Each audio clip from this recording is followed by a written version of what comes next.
And now Nigeria's Finance Minister, Mr. Wale Edu, says Nigeria taking over leadership of the World Bank's Board of Governors will give it better representation on the multilateral institutions' affairs. Mr. Wale Edu was speaking on the sidelines of the annual meeting of the IMF. And World Bank also says investment interests in the economy are on the rise. Lara Folanyo reports. Discussions at the annual meeting of the IMF and the World Bank continue, with Nigeria's fiscal and monetary authorities actively participating.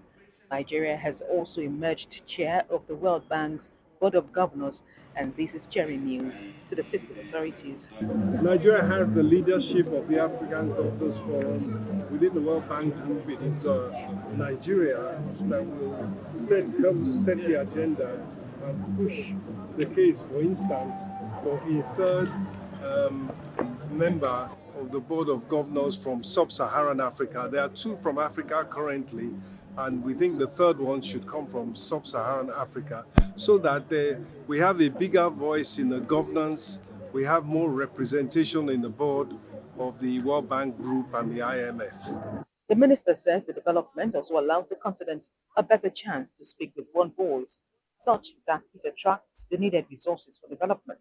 He also adds that investor interest in the economy is on the rise against the backdrop of reform initiatives by the present administration. The issue is that Nigeria is very much the narrative, particularly from investors.